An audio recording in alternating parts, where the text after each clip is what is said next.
Baby, mbona hichi kitu hapa? Nimetokea kukipenda kweli yani. Ninulie basi. Ushaanza kudeka, si ndio? Yaani unaacha kufocus na maisha kweli. Unaanza hivyo vitu vipo mbona kila siku?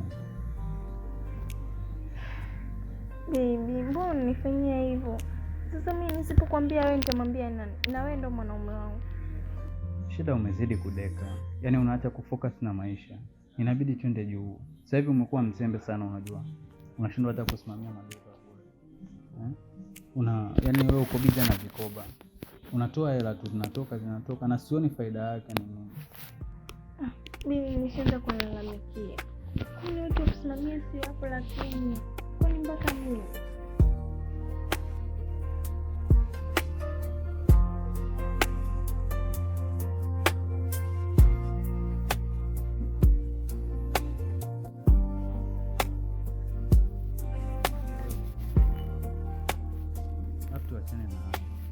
Unajua kwamba leo tuna safari na bila tutoke. Umeanza tena. Tulishaongea vizuri kwamba tunatoka leo. Sasa siko sawa, sisikii vizuri. Basi sawa. Ngoja nikaangalie Kinguruchi ameosha gari ili mimi nitoke. Na nikitoka nitamwambia akuletee dawa basi.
Kinguruchi. Alikuwa jamaa wa kawaida. Hello. Moyo wake. Hey baby. Nilikuwa nakwambia hivi, naona ndo anaanza kutoka hapa.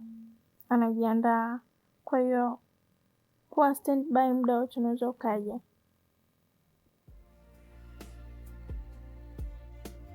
Bado ila ndo anataka kutoka.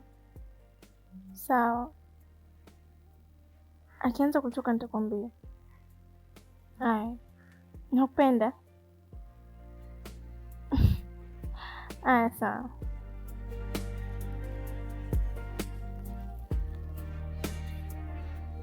Kinguruchi. Wa Kinguruchi wewe. Na bosi. Hebu njoo. Bosi wangu huko. Na bosi. Habari yako bosi wangu? Hivi uko serious na kazi kweli wewe? Mimi nipo serious bosi, wewe unioni ninapofanya kazi kwa ajili yako bosi wangu. Mimi nipo serious. Asubuhi nimekwambia kwamba leo nina safari. Nahitaji kutoka. Mpaka sasa hivi hujaosha magari. Hamna lolote uliosha. Sasa unadhani mimi nitatokaje? Mtume aja we, maskini ya Mungu. Mademu wanaharibu ratiba. Mimi yangu nikija tu nije nioshe gari bosi wangu utoke, kuna demu kaniharibia ratiba. Nilimuona tu. Yule anataka nifukuzishe kazi yule bosi. Wewe umekuja hapa kufanya kazi au umekuja kuitwa na mademo? Kama kazi imekushinda, uongee mapema nitafute kijana mwingine. Mimi sihitaji uzembe kwenye nyumba yangu. Basi usijali bosi wangu. Mimi nipo kwa ajili yako. We mwenyewe unajua mimi ndo Kinguruchi, mfanyakazi wako hodari. Na kuoshea chap na kufikia vioo unawahi kazini bosi wangu. Inaonesha wewe umetoka kazi. Sasa sikiza nakwambia. Nakupa dakika 3. Yaani zikiisha uwe ushamaliza. Basi hivyo utaondoka hapa sasa. Basi bosi samahani. Najua umenipa dakika 3 na mimi naomba dakika 1. Naomba nipe dakika 1. Kuna umbea nataka nikupe bosi wangu. Upo tayari? Umbea gani huo? Bosi unakaba? Mimi nataka nikupe umbea wa super kabisa kutoka Nigeria. Unakaba bosi wangu? Umbea gani? Hebu ongea na kusikia. Kaba unayo bosi wangu. Sio nakwambia unanifukuza kazi. Mimi nataka nikachukue ndoni kuosha gari sasa hivi. Mimi sipo. Wewe kaba ulioni hapa? Kweli nakuona bosi wangu unakaba. Wewe unaweza kuvumilia maumivu nakuona. Bosi, samahani. Mimi hapa nilikuwa naomba nikwambie kitu kimoja. Madamu anakuchiti. Wewe kidogo. Hivi unakisikia unachokiongea kweli wewe? Kwanza madamu yuko wapi? Niambie kwanza nijue, maana umbea ninaokupa huko. So salama ujue huu. Yupo ndani mke wangu amelala. Amelala. Basi ndo hivyo. Madamu anakuchiti, ana bonge la bwana. Hilo bwana ukisimamishwa na wewe, nakwambia tajiri yangu utoboi. Miaka 100 utoboi wewe.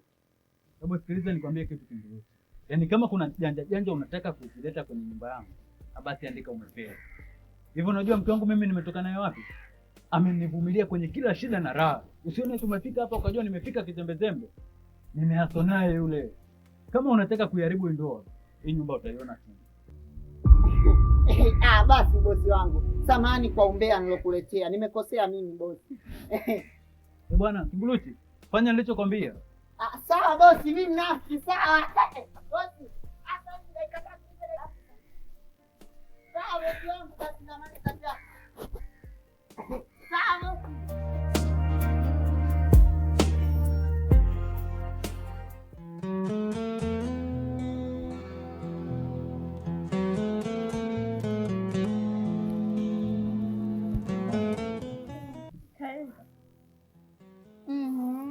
Ukianza kuwa na wasiwasi, huyo na mwanamia ashaondoka wala kwa mtaala. Tunajua tena mazingira jinsi yalivyo. Unajua mimi mwenyewe nalazimika. Hii hali inanishinda sana. Sina basi tu. Niambie. Baby. Unajua nimesema. Ndio. Niambie. Poa. Habari za hapa zinasemaje? Siko poa tu. Sana nikumisi mpenzi wangu. Nimefurahi kukuona. Najua, lakini unajua kutokana na mazingira ambayo jinsi ambayo mimi nimezoea, aisha inanikaba sana. Ila kwa sababu tunakupenda na namisi mara nyingi ni pamoja na wewe.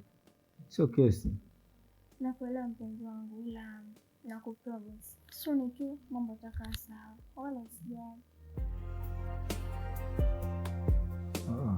Kwa hiyo baby, kula ndole.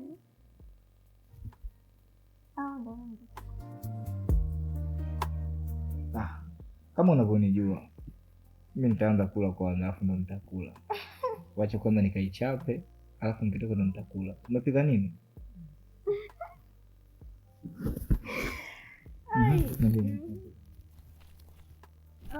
Leo nimekupikia wali na sawa, mimi nafikiri kwamba nitakula baada ya kumaliza kula. Wewe mwenyewe umeelewa.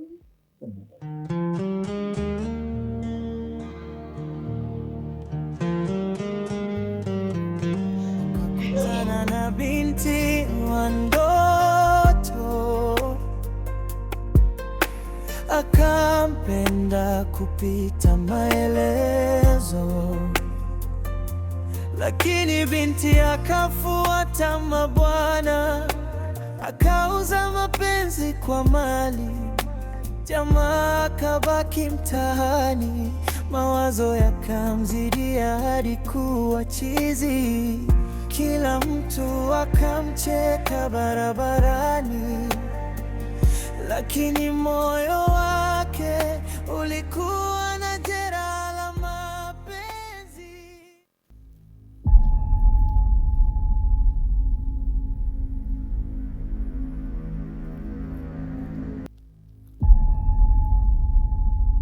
Halo.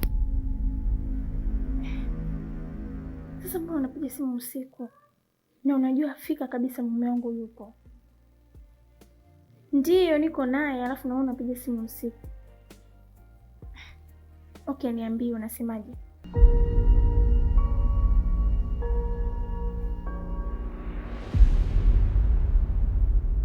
Ndio, sasa kama alikuwa na lazima hata kesho.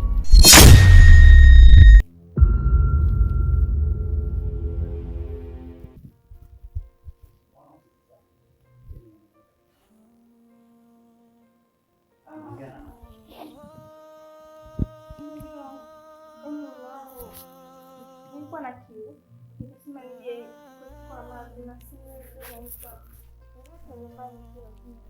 nimeshamalizana nao.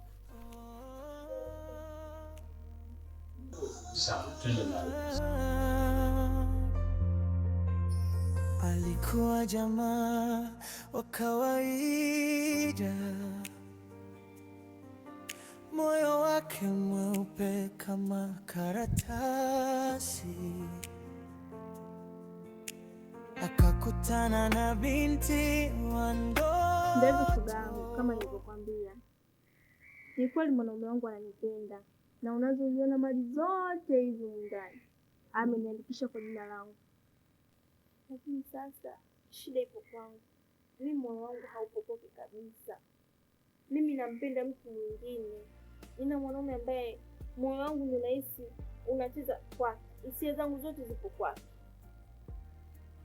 Sasa nimekuita hapa ili ndugu wangu unishauri chochote kitu, nifanye nini? Hapo hapo shoga yangu, swala umeleta kwangu limeisha. Master plan niko hapa. Wewe umeleta kwangu. Huyo ni mtoto mdogo sana, hawezi kutumiza vichwa vyetu. Mambo ni haya matatu. Tunamkana mara ano mara tatu. Asipokuwa chizi atakuwa ndondocha. Asipokuwa ndondocha zezeta. Yaani hawezi kutumiza, yaani nipo na wewe mpaka ni make sure hizo nyumba si magari si nini zinakuwa chini yako. Lazima uwe na mjengo bana. Hawezi kutumiza kitu mdogo yule. Unajua kesi? Niambie ndugu yangu. Mimi kuna jambo linaniumiza sana kichwa. Jambo gani? Unajua kuna taarifa nimepewa, sio mara moja wala sio mara mbili, na majirani pale pale wanaonizunguka kwamba mimi ninapotoka naenda kazini hivi, mke wangu nyuma huku kuna jamaa anamuingiza, yaani wanafanya nyumbani kwangu mimi kama guest, wanafanya ujinga wao Yaani hili swala mimi linaniumiza sana kiukweli. Yaani nimekaa nimefikiria, nimekosa mpaka majibu. Na isitoshe yule mwanamke mimi nimetoka naye mbali sana ndugu yangu. Yaani tumepita kwenye shida na raha. Alinivumilia kila nyakati. Yaani ilifika hatua hata ile nyumba yangu unavyoiona pale, kila kitu nimeandika jina lake. Sasa vipi hayo maneno ya watu kama akija yakiwa ni kweli, alafu akaja akanigeuka, unadhani mimi nitaweka wapi sura yangu? Nimekusikiliza vizuri ndugu yangu. Kwanza huo ndo wanaume, unanielewa vizuri. Ukisikia wanaume, stage za wanaume uliokamilika ndo hizo hapo. Lakini kabla ya yote naomba nikushauri kitu. Katika hili swala usitumie maamuzi yani usiwe muumini sana wa maneno ya kuambiwa. Kwa sababu yale ni maisha yako wewe hapo. Kwa kila kitu ni jukumu lako. Ukifanya maamuzi kwa kupitia maneno ya kuambiwa, utakuja kujilaumu baadaye. Unanielewa? Kama mlivyoyatatua matatizo yenu kipindi cha nyuma, yani kipindi kilichopita, na sasa hivi jitahidi ufanye hivyo hivyo. Ndio maana nakuaminia shoga yangu. Nikasema hili jambo nikufikishie wewe. Na mimi plani yangu kubwa nilikuwa nataka tumfanye chizi. Unipeleke kwa yule mtaalamu. Tumfanye hata chizi, at least mtu yote hatoshtuka kama kuna kitu chochote kimetokea hapa katikati. Alafu mimi ndio ni mama mjengo. Alafu yule mwanaume wangu ai baba mjengo, unaonaje? Haujatoka nje sana na plan. Bado umecheza mule mule. Kwa hiyo of course upo sahihi. Akiwa chizi inakuwa nzuri zaidi. Kwa hapo imeisha. Mimi kesho asubuhi na mapema nitakupigia simu twende kwa yule mtaalamu wangu. Unajua? Kwa hiyo be prepared anytime niko kwa ajili yako. Ninapokuambia muda wote, unipeleke kwa yule mtaalamu, nishajipanga. Kama hela sio shida zangu. Unanielewa? Tutafanyia kazi. Sasa hivi jambo ni hili. Tuna deal na huyo kibwana. Sawa. Ndio maana nakupenda shoga yangu. Kwenye ushauri tu nikasema hili jambo lazima nimfikishie udugu wangu. Limeisha. Haya. Na kitu kingine ambacho nilikushauri sana ndugu yangu kuhusiana na yule mwanamke, wewe ulijichanganya ulipomwandika mwanamke, kila kitu kikawa chini yake, ndio umempa sauti. Kwa pale alipo ana uhuru wa kufanya jambo lolote analolitaka yeye, kwa sababu anajua wewe uko chini yake. Nilikwambia, unakumbuka? Hilo ndio kosa kubwa uliolifanya. Yaani katika makosa yote, unajua yule anapata nguvu na jeuri, kwa sababu ukiangalia anapataje ujasiri wa kufanya uchafu ule ndani kwako? Kitanda unacholala na yeye. Ukija kuangalia nyuma, kwa sababu kila kitu ulishammilikisha. Hilo ndo kosa uliolifanya. Yaani huo mtego huo ndugu yangu, hii hata utajinasua vipi. Lakini tu mimi nikuombee, tumia hekima sana. Huo ndo wanaume, sijui unanielewa vizuri. Mimi nimekuelewa ndugu yangu. Pia umenisanua kitu. Hebu acha nilifuatilia hili swala. Na siku ya leo, hebu ngoja mimi nisifike kazini. Itabidi wewe uende ndugu yangu. Na ukifika kule jaribu kuongea na bosi kwamba huyu jamaa anaumwa leo, hataweza kufika. Ili mimi nijaribu kukaa sehemu, alafu niende bila taarifa baba. Sawa, hakuna neno, naona muda wenyewe ndio umewadia huu. Kae sana, maana unajua bosi mwenyewe mdwanzi bwana. Basi hakuna shida ndugu yangu. Nashukuru sana kwa hiyo.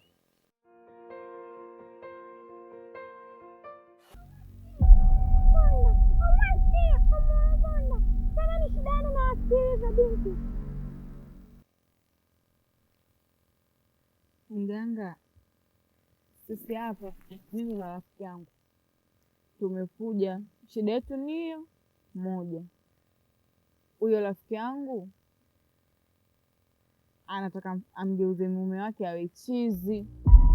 Kwa mimi ninavyokuamini wewe, ndio maana nimembeba kule alikokuwa, nimemleta mpaka hapa kwa sababu nakuamini. Kwa hiyo tunataka utusaidie na ufanye kweli. Shida yetu ndio hiyo. Hilo limekwisha kwa mganga Kaisiki.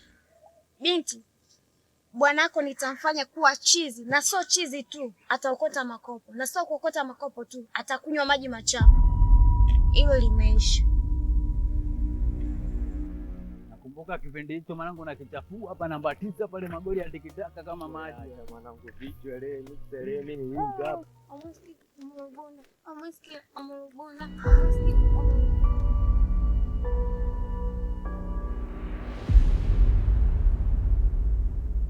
Ng'ateni meno mabinti. Kaza sura.